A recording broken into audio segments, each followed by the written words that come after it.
Hello അപ്പം ഇങ്ങനെ ഞാനൊരു വീഡിയോ ചെയ്യാൻ കാരണം എന്താണെന്ന് വെച്ച് കഴിഞ്ഞാൽ നമ്മുടെ അനിമൽസിന് വേണ്ടിയാണ്. അതായത് നമ്മുടെ ആന, കാട്ടുപോത്ത് ഇങ്ങനെയുള്ള വന്യമൃഗങ്ങൾക്ക് വേണ്ടിയാണ് ഞാനിങ്ങനെ വീഡിയോ ചെയ്യുന്നത്. സംഭവം വേറൊന്നുമല്ല,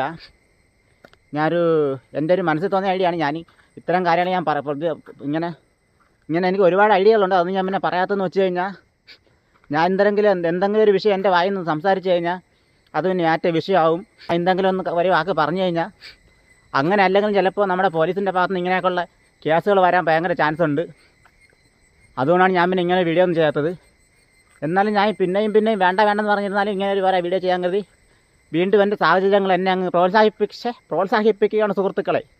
അപ്പോൾ ഞാൻ പറഞ്ഞു വന്നത് എന്താണെന്ന് വെച്ച് കഴിഞ്ഞാൽ, ഞാനിപ്പോൾ സംസാരിക്കാൻ പോകുന്നത് പറഞ്ഞാൽ നമ്മുടെ ആന, കാട്ടുപോത്ത് ഇങ്ങനെയുള്ള മൃഗങ്ങൾക്ക് വേണ്ടിയാണ്, വന്യമൃഗങ്ങൾക്ക് വേണ്ടിയാണ്. സംഭവം നമുക്കിപ്പോൾ പൊതുവേ ഞാനിപ്പോൾ ഒരു എന്താ പറയുക, വനത്തിനകത്ത് ജീവിക്കുന്നൊരു ആളായതുകൊണ്ട് എനിക്ക് ഉറപ്പായിട്ടും പറയാൻ പറ്റും.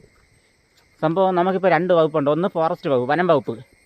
രണ്ടാമത്തെന്ന് പറഞ്ഞാൽ മൃഗസംരക്ഷണ വകുപ്പ്. ഈ 2 വിഷയവും കൈകാര്യം ചെയ്യുന്ന മന്ത്രിമാർ മുതൽ ഈ മന്ത്രിമാരുടെ മരുമക്കൾ, ചെറുമക്കൾ, പെണ്ടാട്ടി മക്കൾ, കുടുംബക്കാർ, കുട്ടികൾ, ഇങ്ങനെയുള്ള കംപ്ലീറ്റ് എണ്ണത്തിനും ഒരു തുള്ളി പച്ചവെള്ളം പോലും കൊടുക്കാതെ ഈ മന്ത്രിമാർ മുതൽ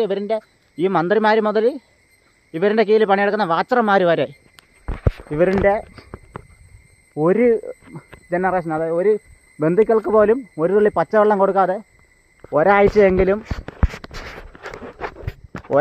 ഇവരിനെ ഒന്ന് പട്ടണിക്കിട്ട് കൊല്ലാൻ കണക്കിനാക്കണം, പട്ടണിക്കിട്ട് ചാവാൻ കണക്കിനാക്കണം.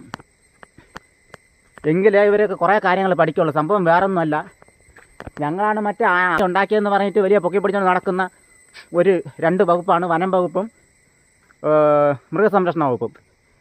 ഈ പൊക്കി പിടിച്ചുകൊണ്ട് നടന്നിട്ട് ഈ മൃഗങ്ങൾക്കൊന്നും തിന്നാൻ ഒരു കാട്ടിലൊരു ആക്കിക്കൊണ്ട് വരെയാണ്.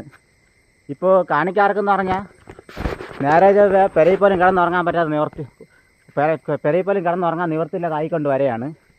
സംഭവം കാട്ടിനകത്ത് തിന്നാൻ ഒരു ചീനിക്കയങ്ങുമില്ല.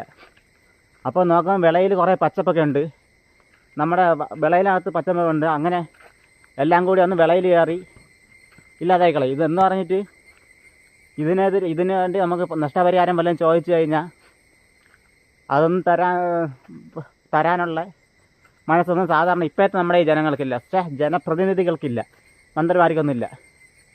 അങ്ങനെ ഇത്രയൊക്കെയാണ് ചെറിയൊരു വീഡിയോ. ഇനി ചിലപ്പോൾ ഞാൻ വേറെ